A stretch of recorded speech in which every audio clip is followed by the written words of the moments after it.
Hi hello friends, welcome back to our channel. నేను మీ లక్ష్మి. ఈ వీడియోలో ఎటువంటి కుకింగ్ వీడియోని మీతో షేర్ చేసుకోదలుచుకోలేదు.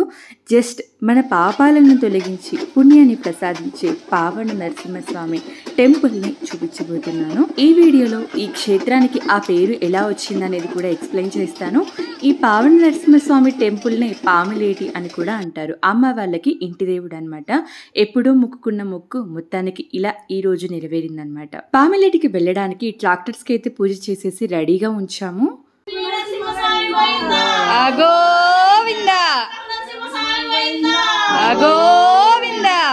పాములేటికి వెళ్లే ముందు ఇలా దేవుడి దగ్గరికి నమస్కారం చేసుకుంటూ గోవింద నామాలు జపించి ఆ తర్వాత బయలుదేరుతామన్నమాట. జనరల్గా అన్ని స్వామివారికి స్వీట్స్ మాత్రమే పెడతారు, కానీ పాములేటికి యాటల్ని పెడతారు. ఆ స్వామివారికి ప్రసాదంగా నైవేద్యంగా సమర్పించేదే మాంసం, అలాగే మద్యం. ఎందుకు ఏమిటో ఎక్స్ప్లెయిన్ చేస్తాను. ఇంట్రెస్ట్ ఉన్న వాళ్ళు ఫుల్ వీడియో చూసేయండి, ఎక్కడ స్కిప్ చేయకుండా చూడండి, అప్పుడే క్లియర్గా అర్థమవుతుంది. ముందుగా మేము కొండకి వెళ్ళే ముందుగానే దేవుడికి ఏ ఆటలను అయితే సమర్పించాలి అనుకుంటామో ఆ ఆటల్ని ఇలా శుభ్రంగా క్లీన్ చేసి పసుపు కుంకుమ పెట్టి పూలని సమర్పించి దేవుడికి ఒక ముక్కు మొక్కుకొని తీసుకెళ్తామన్నమాట. అమ్మ అయితే ఇక్కడ ఆటలకి పూజ చేస్తుంది. మేమైతే ఒక చిన్న ఆటను మాత్రమే తీసుకున్నాము. ఆంజనేయ స్వామికి మంగళవారం ఎలానో అలా పాములేటి నరసింహస్వామికి శనివారం అలా అనమాట. శనివారం మాత్రమే మనం ఇలా పూజలు ఈ ఆటల్ని సమర్పిస్తాము. సో ఫ్రైడే మధ్యాహ్నం మేము స్టార్ట్ అయిపోయాము, లంచ్ తినేసి ఎర్లీగానే స్టార్ట్ అయిపోయాము. సో అప్పుడైతే ఏ రూల్స్ లేవు, కానీ ఇప్పుడైతే బిలో 6 లోపే మనము అక్కడికి వెళ్ళిపోవాలి, లేదంటే కొండలకి అలో చేయట్లేదు. సో అందుకోసం మేము లంచ్ చేయగానే ఎర్లీగా స్టార్ట్ అయిపోయామన్నమాట. ఇక్కడ ఈ ఆటల్ని పూజించడం అయితే కంప్లీట్ అయిపోయింది. ఇలా ఇంట్లో పూజ చేసుకొని ఆ తర్వాత ట్రాక్టర్ దగ్గరికి తీసుకెళ్ళాలి. వెళ్లే ముందు స్వామివారికి గోవింద నామాలు జపించి ఇంటిల్లిపాతి దండం పెట్టుకొని మరీ వెళ్తామన్నమాట. మీలో చాలా మందికి చిన్న అహోబిలం అలాగే పెద్ద అహోబిలం అయితే ఐడియానే ఉంటుంది, కానీ పావన నరసింహస్వామి టెంపుల్ చాలా మందికి తెలియదు. అది దట్టమైన అడవిలో మధ్యలో ఉంటుందన్నమాట. అక్కడికి ఏ వెహికల్స్ పడితే ఆ వెహికల్స్ వెళ్ళవు. అక్కడికి వెళ్ళాలంటే లారీ కానీ, ట్రాక్టర్ కానీ, జీప్ కానీ, లేదా ట్రక్ కానీ ఇలాంటివి మాత్రమే వెళ్ళగలుగుతాయి, కానీ బస్, కార్ ఇలాంటివి వెళ్ళడం చాలా అంటే చాలా కష్టం. అడుగడుగున గోవింద నామాలు జపించండి ఆ రంగులం కూడా కదలదు, అంత కష్టంగా ఉంటుంది డ్రైవింగ్. దారి మొత్తం ఏ ఆటంకాలు కలగకుండా జాగ్రత్తగా వెళ్ళి రావడం కోసం నమస్కారాలు చేసుకొని ఆ తర్వాత మేము వెళ్ళే వెహికల్స్ ఏవైతే ఉంటాయో ఆ వెహికల్స్ కూడా నీట్గా క్లీన్ చేసుకొని పసుపు గంధం బొట్లు పెట్టేసి గాన్ల కింద నిమ్మకాయలు పెట్టేసి పూజ చేసుకొని మరీ స్టార్ట్ అవుతామన్నమాట. ఎప్పుడు చేసినా ఇదే విధంగా స్టార్ట్ అవుతాము. సో స్టార్ట్ అయ్యే ముందు మళ్ళీ అందరూ ఇక్కడ వెహికల్స్కి నమస్కారం చేసుకొని స్టార్ట్ అవుతాము. మేము స్టార్ట్ అయ్యేసరికి 2-3 అవటం వల్ల బాగా ఎండ ఎక్కువగా ఉండడం వల్ల వెళ్ళే దారి మధ్యలో అక్కడక్కడ వీడియోస్ తీయాలి అని అనుకున్నా కూడా సరిగ్గా తీయలేకపోయాను. దాదాపు చిన్న అహోబిలం వెళ్ళే వరకు తీయలేకపోయాను. అక్కడి నుంచి అక్కడక్కడ కొన్ని క్లిప్స్ అయితే తీశాను. ఇక ఆ క్షేత్రాన్ని గురించి ఎక్స్ప్లెయిన్ చేస్తాను, వినండి. అహోబిలంలోని నవనారసింహ దేవాలయాల్లో పావన నరసింహ దేవాలయం ఒకటి.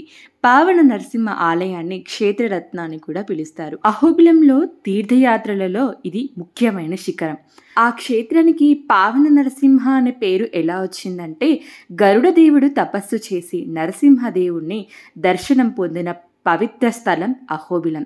గరుడదేవుని తరువాత అనేక ఇతర ఋషులు ఇక్కడ తపస్సు చేసి నరసింహస్వామి అనుగ్రహాన్ని పొందారు. ఈ క్షేత్రానికి వెళ్ళడానికి 2 దారులు ఉన్నాయి. ఒకటి దట్టమైన నల్లవల్ల అడవులలో మధ్యలో వెళ్ళాలి, ఇక్కడ మీకు చూపిస్తున్నాను కదా, ఇక్కడ నుండి ఎంట్రన్స్ అన్నమాట. ఇంకొకటి పెద్ద అహోబిలం నుంచి బ్యాక్ సైడ్ మనకు ఇలా చిన్న జలపాతం కనిపిస్తుంది, ఇక్కడ నుండి నడిచి వెళ్ళే మార్గం ఉంటుంది. ఈ మార్గంలో ఎంత స్లోగా నడిచినా దాదాపు ఒక 2 అవర్స్లో అయితే మనకు పాములేటికి రీచ్ అయిపోతాం అనమాట. అంత ప్లెయిన్ గా నార్మల్ గా అయితే ఉండదు. ఒక 1000 వరకు స్టెప్స్ ఉంటాయి. ఆ తర్వాత దట్టమైన కొండల్లో నడుచుకుంటూ వెళ్ళాలి. రోడ్డు అలాంటివి ఏమి ఉండవు. కొండల్లో ఎలా నార్మల్ గా అయితే ఉంటుందో అదే విధంగా ఉంటుంది. ఇక్కడ మీకు చూపిస్తున్న టెంపుల్ పెద్ద అహోబిలం అనమాట. సో ఒక్కళ్ళు వెళ్ళాలి ఈ ఫారెస్ట్ లో నడుచుకుంటూ అనేది చాలా కష్టం. ఒకరి తోడుంటే మరీ భయంగా అనిపించదు, సింగిల్ గా వెళ్ళాలి అంటే ధైర్యం చాలా ఉండాలి. సో ఇక్కడ నుండి మనము ఎంటర్ అయిపోతాం అన్నమాట స్టెప్స్కి. చూడండి, స్టెప్స్ స్టార్టింగ్లో మనకు జలపాతం దగ్గర ఇలా కనిపిస్తాయి. ఇలా స్ట్రైట్గా వెళ్లకుండా రైట్ సైడ్కి మనకి వాకబుల్ వెళ్ళే రూట్ అయితే మనకు కనిపిస్తుంది. చాలామంది పాములేటికి రావడానికి కష్టము అని అనుకున్న వాళ్ళు యాటల్ని ఇక్కడే స్టెప్స్‌కి ఎదురుగా పెట్టుకొని, ఇక్కడే వండుకొని తినేసి వెళ్ళిపోతూ ఉంటారు. సో, అది ఎవరికైతే కష్టం అని అనుకుంటారో వాళ్ళు ఇక్కడ అలా చేసేసుకుంటారు. బట్ మేమైతే ఎప్పుడు కూడా పాములేటికి వెళ్ళి మాత్రమే చేసుకుంటామనమాట. సో, మనకిక్కడ రైట్ సైడ్‌లో ఎంట్రన్స్ ఉంటుందనమాట స్టెప్స్ మీద వెళ్ళడానికి. స్టెప్స్ అయితే మనకు ఈ విధంగా ఉంటాయి. స్టెప్స్ కౌంట్ వచ్చేసి దాదాపు ఒక 1000 వరకు ఉండొచ్చు. కొండ మొత్తం మనకు స్టెప్స్ మీద నుంచి వ్యూ అనేది ఈ విధంగా కనిపిస్తుంది. ఒక్కళ్ళు వెళ్ళాలంటే నిజంగానే చాలా ధైర్యం ఉండాలి. సో, కాస్త కేర్‌ఫుల్‌గా వెళ్ళండి. ఒక్కళ్ళు వెళ్ళాలి అని అనుకున్న వాళ్ళు. ఎందుకైనా మంచిది ఒక తోడు ఉంటే చాలా బెటర్. మనకు దట్టమైన అడవి ఉంటుంది చుట్టూ కూడా. సో, ఒక్కళ్ళు వెళ్ళాలంటే ఎలా అయినా కొంచెం భయంగా ఉంటుంది కాబట్టి ఒక తోడు ఉంటే చాలా బెటర్. మా చిన్నప్పుడు మేము ఎప్పుడు కూడా నడిచి వెళ్ళినట్టే నాకు గుర్తుంది కానీ, డైరెక్ట్‌గా వెహికల్‌లో వెళ్ళినట్టు నాకు ఎప్పుడు కూడా గుర్తులేదు. సో, నేను ఇలా వెహికల్‌లో వెళ్ళడం నాకు గుర్తొచ్చినంత వరకు ఇది ఫస్ట్ టైం అనమాట. నేను స్వామివారిని దర్శించుకొని దాదాపు 11 ఇయర్స్ కంప్లీట్ అయింది. నా మ్యారేజ్ కన్ఫర్మ్ అయిన తర్వాత మ్యారేజ్ కంటే ముందు వెళ్ళాను. అంతకు మించి తప్పితే మళ్ళీ ఇవాళ వెళ్ళాననమాట. సో, ఫైనల్‌గా నడిచి వెళ్ళే దారి ఈ విధంగా ఉంటుంది. ఇప్పుడు నేను వెహికల్స్ వెళ్ళే దారి ఎలా ఉంటుందో చూపిస్తాను. దారి మధ్యలో తాగడానికి వాటర్ ఇలాంటివేమీ దొరకవనమాట. వాటర్ మనం ముందు నుంచే క్యారీ చేయాలి. మేబీ ఒకవేళ దొరికితే సీజన్ అయితే అది కూడా అక్కడక్కడ ఐస్ క్రీమ్స్ దొరుకుతాయి. సో, అవి కూడా మరీ అంత మీరు ఎక్స్‌పెక్ట్ చేసినంత క్వాలిటీ అయితే ఉండవు. ఇక వెహికల్స్ వెళ్ళే దారికొస్తే ఇక్కడ ఎంట్రన్స్‌లోనే చెక్ పోస్ట్ అనేది ఉంటుంది. 6, 6:10, 6:20 వరకైతే అలో చేస్తున్నట్లున్నారు. మేము వచ్చేసరికి 6:05 అయితే అయింది. సో, అలో చేస్తారో లేదో అనుకున్నాము. సో, టోటల్‌గా అయితే అలో చేశారు. ఎంట్రన్స్ అనేది మనకు ఈ విధంగా ఉంటుందనమాట. ఇక్కడ వెళ్ళే దారిలో కూడా వాటర్ అనేది మనకి ఎక్కడా దొరకదు. దాదాపు ఇంకొక 1.5 అవర్‌లో మనము టెంపుల్‌కి రీచ్ అవుతాము అని అనుకున్నప్పుడు మధ్యలో ఊడల మర్రి అని వస్తుంది. అక్కడ మాత్రమే మనకు వాటర్ అనేది దొరుకుతుంది. అంతవరకు దారి మధ్యలో ఎక్కడ కూడా వాటర్ అనేవి దొరకవు. ఒకవేళ మనకి వాటర్ ఎమర్జెన్సీ లేవు అనుకుంటే మనలాగే వేరే వెహికల్స్‌లో ఎవరైనా వచ్చేవాళ్ళు ఉంటే వాళ్ళని అడిగి తీసుకోవాలి తప్పితే మధ్యలో మనకు వాటర్ అనేవి దొరకవు. సో, దారి మొత్తం కూడా మనకు సిమెంట్ రోడ్డు ఉన్నంత సాఫీగా అయితే ఉండదు. అలానే మట్టి రోడ్డు ఉన్నంత నీట్‌గా కూడా ఉండదనమాట. అన్ని గుండ్రాళ్ళు లేదా టైర్ మార్క్స్ పడిపోయి డౌన్‌కున్న రోడ్డు ఇలా ఉంటుంది. అప్ అండ్ డౌన్స్ ట్రాక్టర్ ముందుకు, వెనక్కి, వెనక్కి, ముందుకు అన్నట్టు షేక్ అవుతూ వెళ్తుంది. దారి మొత్తం ఇలాగే ఉంటుందనమాట. సో, నాకు మొబైల్ పెట్టి రికార్డ్ చేయాలి అన్నా కూడా భయమేస్తుందనమాట. ఎక్కడ ఆ షేక్స్‌కి మొబైల్ జారి కింద పడిపోతుందో అని. దిగాలి అన్నా కూడా ఒకలాంటి భయమనమాట. చుట్టూ ఉన్నది అడవే కదా! సో, దాదాపు 10 ఇయర్స్ గ్యాప్ రావడం వల్ల నాకు కొంచెం భయం ఎక్కువగానే ఉండింది. బట్ టోటల్‌గా అలా జరిగిపోయిందనమాట. మనకి ఎక్కడ చూసినా మనకు ఈ విధంగా దట్టమైన అడవి, అలాగే పెద్ద పెద్ద చెట్లు తప్పితే నరమానవుడు కూడా కనిపించడనమాట. సో, పర్టిక్యులర్‌గా ఈ టెంపుల్‌కి సమ్మర్ సీజన్‌లో మాత్రమే అలో ఉంటుంది. మిగతా సీజన్స్‌లో పంపించరు నాకు తెలిసి.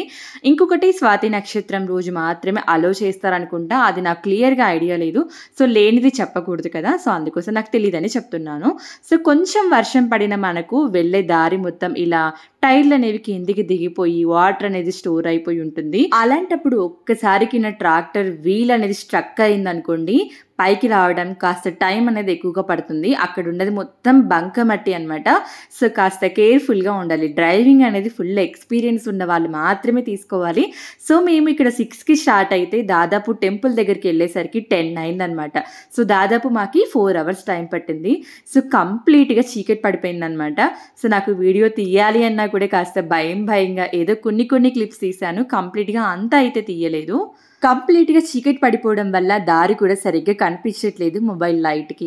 సో, మనము స్టెప్స్ మీద నడిచి వెళ్ళే వారికి టెంపుల్‌కి ఇంకొక 10 మినిట్స్‌లో రీచ్ అవుతాము అని అనుకున్నప్పుడు చెంచులక్ష్మి అమ్మవారి టెంపుల్ అయితే కనిపిస్తుంది. ఆ అమ్మవారు కంప్లీట్‌గా గృహలో ఉంటారనమాట. కాస్త బెండ్ అయ్యి వెళ్ళాలి. టెంపుల్‌కి వెళ్ళే దారి ఇదనమాట. సో, అక్కడ ఒక 100 స్టెప్స్ దాకా ఉంటాయి. ఆ స్టెప్స్ తర్వాత అమ్మవారి టెంపుల్ అయితే వస్తుందనమాట. ఇక్కడ డౌన్‌కెళ్తే మనకి పాములేటి నరసింహస్వామి టెంపుల్ అయితే వస్తుంది. చూసారు కదా! ఎటు చూసినా కంప్లీట్‌గా కొండే ఉంటుంది. అమ్మవారి టెంపుల్ కంప్లీట్‌గా గృహలో ఉంటుందనమాట. ఎంట్రన్స్ ఇదనమాట.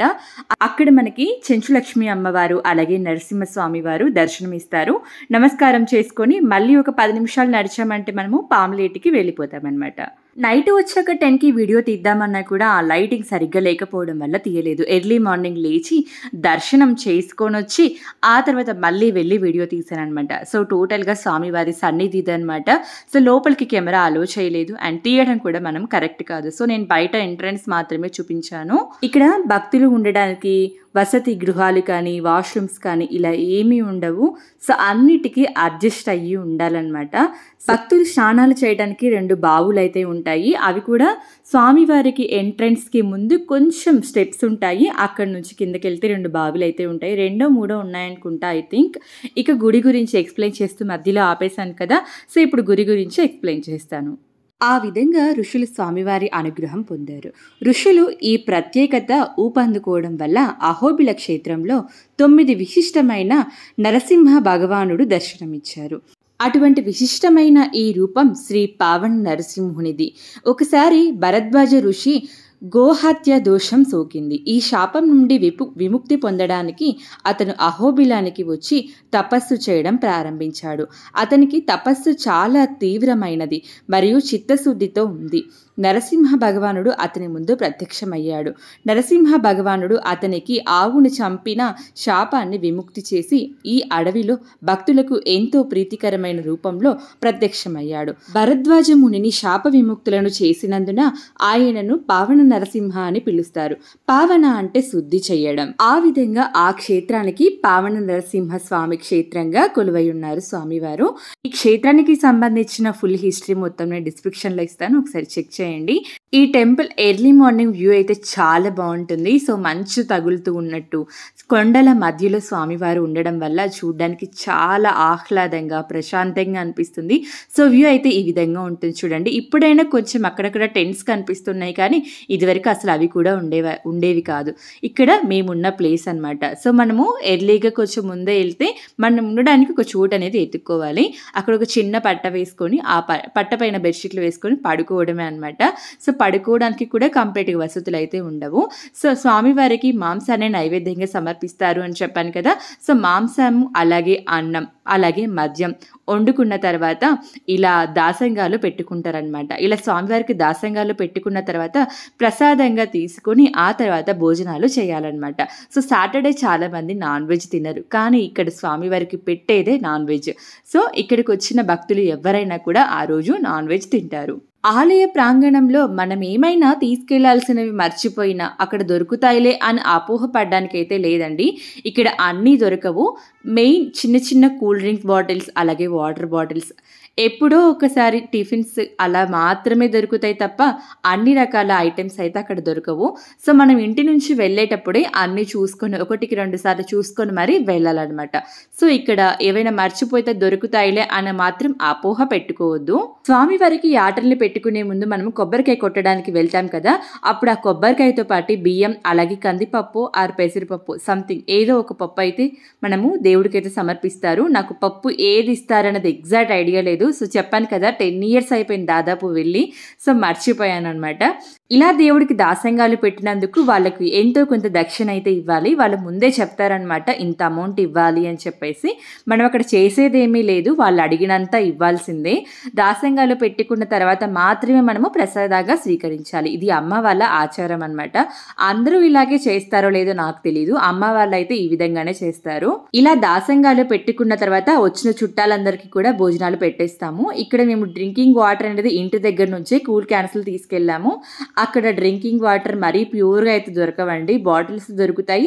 బట్ మనం అవి కూడా ఎక్కువగా కొనలేమన్నమాట. వాళ్ళు కూడా లిమిటెడ్గా స్టాక్ తెచ్చుకుంటారు కాబట్టి ఎక్కువగా దొరకవు. సో వాటర్ కూడా మనము ఇంటి దగ్గర నుంచి తీసుకెళ్లడమే బెటర్ అనమాట. ఒకవేళ మీరు బస్లో వచ్చినట్లయితే పెద్దోబులం దగ్గర దిగి అక్కడి నుంచి జీప్స్ అవి ఇవి అవైలబుల్లో ఉంటాయి. ఆటోలు కూడా ఉంటాయి అనుకుంటా, బట్ టైమింగ్స్ అయితే నాకు తెలియదు. వచ్చిన భక్తులంతా సగం కొండ వరకు ఈ విధంగానే ఉంటుంది. ఎక్కడ చూసినా లారీలు, ట్రక్స్ అలాగే చిన్న చిన్న ఆటోలు అలాగే బైక్స్ కూడా.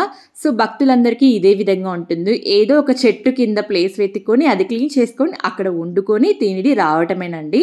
పెద్దగా వసతి గృహాలు ఇవైతే ఏమీ ఉండవు. సో నాకు వెళ్ళేటప్పుడు నైట్ అవ్వడం వల్ల రోడ్డు చూపించడానికి సరిగ్గా అవ్వలేదు. ఐ థింక్ నాకు తెలిసి నైట్ వచ్చేదానికంటే డే టైమ్ వచ్చేదే చాలా సేఫ్ అనుకుంటాను. సో నైట్ అయితే మన ముందు వెనక ఏవో ఒక వెహికల్స్ వస్తూ ఉంటే కాస్త ధైర్యంగా ఉంటుంది, కానీ ఒక్కళ్ళము వెళ్ళాలంటే కాస్త భయంగానే ఉంటుంది. దారిలో అతి ఎత్తైన కొండ లేదా వెళ్ళేటప్పుడు అతి లోతైన కొండ అంటే ఇదొక్కటే అని చెప్పాలి. ఇదొక్కటి ఎక్కడం దిగడం కాస్త కష్టం. అడుగు వేయటానికి గోవింద నామాలతో స్మరిస్తేనే ఆ కొండ దిగగలం, అలాగే ఎక్కగలం అనమాట. సో మేము నైట్ వచ్చేటప్పుడు ఒక ఆటో అనేది స్ట్రక్ అయిపోయింది ఆ కొండ మీద. సో మా ట్రాక్టర్లో ఉన్న బాయ్స్ అందరూ వెళ్ళి ఆటోను పుష్ చేసి పైకి ఎక్కించాక మా ట్రాక్టర్ అనేది వెళ్ళగలిగింది. సో ముందెవరైనా స్ట్రక్ అయినా మనం వెళ్ళడానికి కాస్త లేట్ అనేది అవుతుందన్నమాట. సో కాస్త కేర్ఫుల్గా ఉండాలి ఈ డ్రైవింగ్ విషయానికి వచ్చేసరికి. ఎక్స్పీరియన్స్ అయితేనే చాలా బెటర్. చూసారా, మా వెనక మా నాన్న ట్రాక్టర్ తోలుకుంటూ వస్తున్నారు. చూడటానికి మీకు ఎలా కనిపిస్తుందో కానీ ఫుల్ డౌన్ ఉంటుందన్నమాట, అలాగే అప్ అండ్ డౌన్స్ ఉంటుందన్నమాట. దారి మొత్తం కొండలు ఉంటాయన్నమాట. సో కాస్త కేర్ఫుల్గా రావాలన్నమాట. అలాగే కొండలో వెళ్తున్నంతసేపు ఇంకొంచెం దగ్గరలో ఉన్నామా దూరంలో ఉన్నామా తెలియడం కోసం ఇన్ని కిలోమీటర్లు అంటే ఒక బోర్డు అనేది ఉంటుంది కదా, సో అది కూడా ఉండదన్నమాట. సో మనకి ఎగ్జాక్ట్ ఒక ఐడియా రావడం కోసం టెంపుల్కి ఇంకాస్త దూరంలో ఉన్నాము అని అనుకున్నప్పుడు ఊడలమర్రి అనే ఒక ప్లేస్ వస్తుంది. సో అది వచ్చింది అంటే మనం కాస్త దగ్గరలో ఉన్నాము అని ఒక ఐడియా. ఆ ప్లేస్ ఇదేనండి. ఇక్కడ సోలార్ సిస్టమ్ ఉండడం వల్ల చిన్న చిన్న లైట్స్ అనేవి వెలుగుతూ ఉంటాయి. సో అది వస్తే మనము టెంపుల్కి దగ్గరగా వచ్చాము అనేది ఒక గుడ్డి గుర్తు అనమాట. సో ఇది అందరికీ తెలియడం కోసమనే నేను ఇక్కడ ఒక చిన్న క్లిప్ అయితే తీసానమాట. ఇక్కడికి వచ్చాక దాదాపు ఒక 5 నుంచి 10 నిమిషాల పాటు నిల్చోబెట్టుకొని ఇక్కడ ఐస్ క్రీమ్ తిన్నామన్నమాట. సో చిన్నప్పుడు ఎప్పుడో చూసాను ఇలాంటి పుల్ల ఐస్లు, మళ్ళీ ఇవాళ చూసాను అనమాట. సో అమ్మమ్మతో పాటు తండ్రి కూడా తీసుకొని తింటూ ఉన్నారు. ప్రతి ఒక్కరూ తీసుకున్నారనమాట. సో బైక్స్లో వచ్చిన వాళ్ళ పరిస్థితి ఈ విధంగా ఉంటుందన్నమాట. ఫుల్ ఎర్రటి దుమ్ము, హెయిర్ మొత్తం నిండిపోయి ఉంటుందన్నమాట. సో మొత్తానికి ఆ లక్ష్మీ నరసింహస్వామి దర్శనం చేసుకొని మళ్ళీ చిన్న ఉబులం వచ్చామన్నమాట. పెద్ద ఉబులంలో దర్శనం అవ్వలేదు, ఫుల్ క్రౌడ్ ఉండడం వల్ల అక్కడికి వెళ్ళడానికి కూడా కుదరలేదు. చిన్న ఉబులం వెళ్ళి అక్కడ స్వామివారిని దర్శించుకొని తిరుగు ప్రయాణం మొదలుపెట్టాము. సాటర్డే నైట్ ఇంటికి వచ్చేసరికి దాదాపు 8:30-9 అలా అయింది. ఫుల్ పడుకున్నారు పిల్లలు టైర్డ్ అయిపోయి. సో ఎర్లీ మార్నింగ్ లేగానే ఫుల్ వర్షం స్టార్ట్ అయింది. సో ఎలాగో సిటీలో తడిచే ఛాన్స్ ఉండదు కాబట్టి అక్కడ తడుస్తూ ఉంటే నేను ఆపలేకపోయాను. సో ఆ విధంగా కాస్త వర్షంలో అయితే తడిచి ఎంజాయ్ చేశారు. ఐ హోప్ ఈ వీడియో అందరికీ కాకపోయినా కొందరికైనా హెల్ప్ అవుతుంది అనుకుంటున్నాను. ఒకవేళ ఈ వీడియో మీకు నచ్చితే లైక్ చేసి ఛానల్ని సబ్స్క్రైబ్ చేసుకోండి. మంచి వీడియోతో మళ్ళీ కలుద్దాం. అంతవరకు బాయ్ మరి.